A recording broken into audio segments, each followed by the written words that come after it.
Welcome to Cdrama TV. He looks like a man born without mercy. Cold eyes, sharp silence, absolute control. But what if that cold shell was built to hide a heart that never healed? This is not a love story. This is the story of a man who survived hatred and nearly lost himself when he learned how to love. Struggle and growth beneath a cold, hard shell. At first glance, Wei Shao is the kind of man audiences think they already understand. In the costume drama The Prisoner of Beauty Zhi, Liu Yuning's Wei Shao enters the story wrapped in silence, discipline, and an almost intimidating calm. His gaze is sharp. His words are few. His posture is rigid, as if the world itself has taught him never to relax. But the more you watch, the more you realize something unsettling. This is not a man born cold. This is a man who learned to become cold in order to survive. And that is precisely what makes Wei Shao one of the most emotionally complex and dramatically powerful characters in the entire series. A life forged in blood and loss. Wei Shao's story begins long before the first episode. He is a young lord carrying the weight of annihilation. His family slaughtered, his past reduced to ashes, his childhood stolen by vengeance. Hatred becomes his shelter. Distrust becomes his instinct. Emotional restraint becomes his armor. This history does not simply exist as background exposition. It lives inside him. Liu Yuning does not play Wei Shao as a loud or explosive avenger. Instead, he builds the character from the inside out, letting trauma seep through every quiet moment. A glance that lingers too long, then quickly turns away. A jaw that tightens in silence. A stillness that feels less like calm and more like suppressed fury. Wei Shao's cold shell is not arrogance, it is survival. The language of the eyes, when silence speaks loudest. One of the most striking aspects of Liu Yuning's performance is his mastery of eye acting. Wei Shao's eyes are his most revealing weapon. When facing enemies, they are sharp, calculating, merciless, like drawn blades waiting for command. But in moments of solitude, when no one is watching, exhaustion flickers through them. Confusion, loneliness, even doubt. These fleeting expressions are easy to miss, but once you notice them, they change everything. They tell us that Wei Shao is constantly at war with himself, a body that refuses to relax. Wei Shao's body language reinforces this inner conflict. He stands rigid. His hands often clench unconsciously. Even in moments of intimacy, he keeps a physical distance, as if closeness itself is dangerous. This restraint is especially visible in his early interactions with Xiao Qiao. He does not touch her easily. He does not soften quickly. He watches, tests, guards. Not because he despises her, but because opening his heart would mean risking pain he may not survive again. Xiao Qiao. Love as an unwanted battlefield. Their marriage begins as politics, not romance.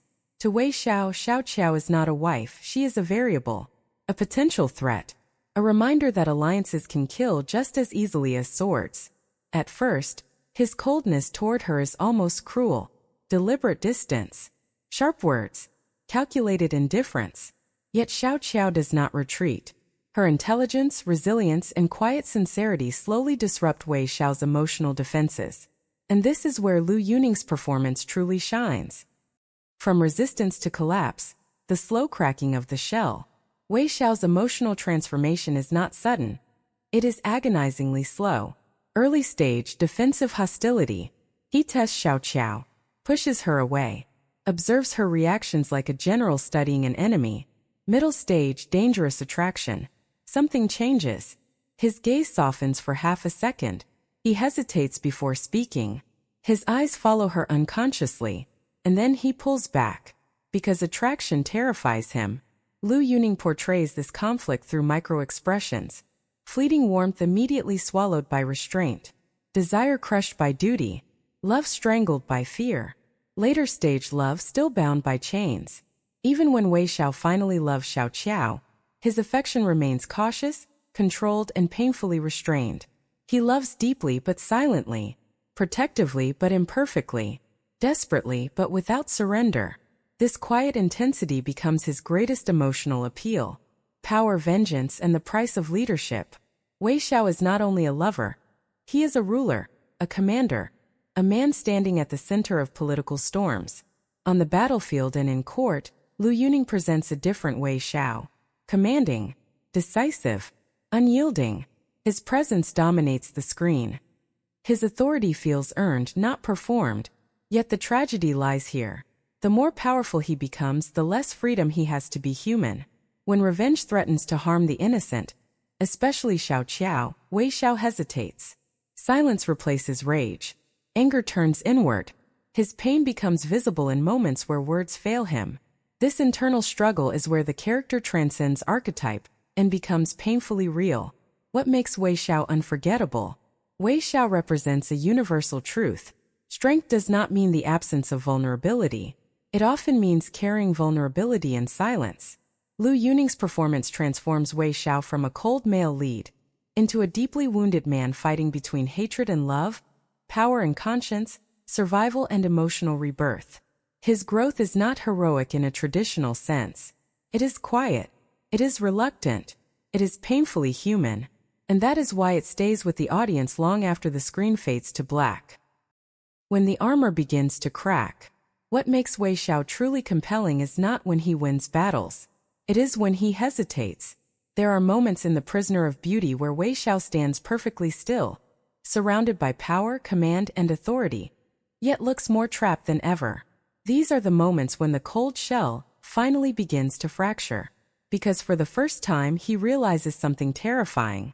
Revenge no longer feels like justice, hatred no longer feels righteous, and strength no longer feels like freedom. Liu Yuning conveys this realization not through speeches, but through silence. Pause before giving an order. A breath held too long. A gaze that avoids Xiao Qiao, not because he doesn't care, but because he cares too much. This is the turning point where Wei Shao's internal struggle reaches its most painful form. Love as a threat, not a reward. In many historical romances, love is the reward for suffering. For Wei Shao, love is the final test. To love Xiao Qiao means risking everything he has built his life upon. His hatred, his emotional control, his belief that attachment leads only to loss. That is why his love never looks carefree. Even in moments of tenderness, his eyes remain guarded. Even when protecting Xiao Qiao, his movements are careful, restrained, as if one wrong step could shatter him completely. Liu Yuning understands this paradox perfectly. Wei Shao does not fear weakness. He fears hope, because hope can be taken away. The quiet collapse of a warrior. One of the most devastating aspects of Wei Shao's arc is how lonely it is. He cannot speak openly about his pain. He cannot share his doubts with his subordinates. And even with Xiao Qiao, his honesty comes in fragments. The tragedy is not that he suffers, it is that he believes he must suffer alone. This emotional isolation is where Liu Yuning's performance reaches its most mature level. There is no exaggeration, no dramatic breakdown. Only a man slowly collapsing under the weight of everything he refuses to release. And the audience feels it. Growth without glory. Wei Shao's growth does not come with applause. There is no triumphant declaration, no dramatic confession that erases years of trauma. What he gains instead is something quieter and far more difficult. The courage to stop hiding. He learns to listen, to pause before striking, to choose protection over destruction. Yet even in growth he remains imperfect. He still struggles. He still hesitates. He still carries the scars.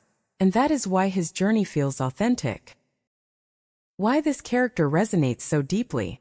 Wei Shao resonates not because he is powerful, but because he is restrained. In a world that glorifies loud heroism, he represents something rarer. Strength that does not announce itself. Love that does not demand recognition. Pain that does not seek sympathy. Through Wei Shao, the prisoner of beauty asks a quiet but profound question. What happens when a man built entirely on survival is asked to live instead? Liu Yuning does not give us an easy answer. He gives us a human one. Final reflection. Beneath the cold shell. By the end of the story, Wei Shao is still not a warm man. He does not suddenly become gentle. He does not shed his armor completely, and he does not escape his past. But he changes, and sometimes that is enough.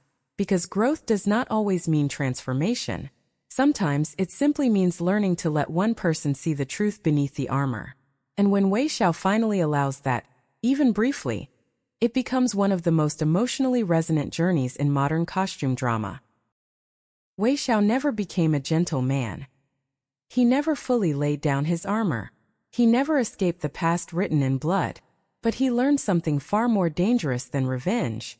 He learned how to feel, and sometimes, the bravest thing a man can do is not to conquer the world, but to let one person see the scars beneath his silence. This was Wei Shao, and this was the struggle beneath the cold shell.